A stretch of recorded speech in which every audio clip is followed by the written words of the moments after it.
Lesson number 1 is to understand the difference between stress and the stressor.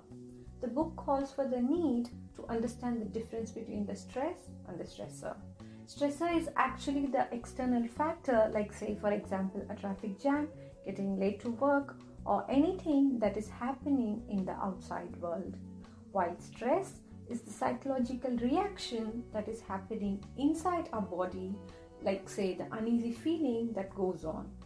Oftentimes we see that even after removing the external factor, the body still undergo uneasy cycle of reactions.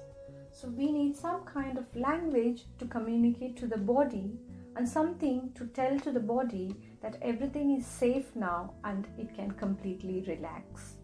The greatest weapon against stress is our ability to choose one action over the other. So shifting our body through activities can be a great stress cycle breaker. Lesson number 2 is to plan your responses to stressors. This is to pre-plan your response when you're faced with a triggering factor of stress. Oftentimes, there are involuntary reactions arising while facing a difficult situation, which in turn create more trouble than the actual situation. In such cases, the coping method is mostly being determined by the people surrounding us, like for example eating junk food, or remove stress by taking a brain-numbing chemical like caffeine and so on. Acknowledging and having a conscious awareness of emotions is an essential step to remove it. You can also watch out how long these reactions stay, like say a couple of hours or a couple of minutes. Then choose on the kind of activities you would like to indulge on while undergoing unhappy reactions in your body. Do your consciously chosen activity until the reaction settles down rather than resisting. Lesson number 3 is understanding the human giver syndrome.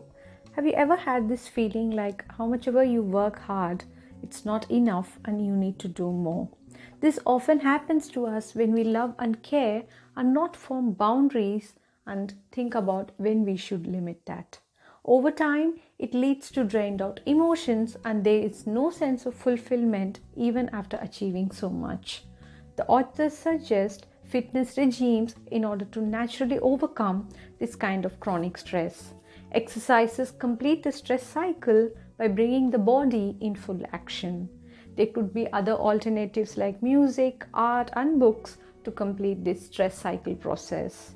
So it's important to be aware of what suits you better and make sure you spend enough time on yourself.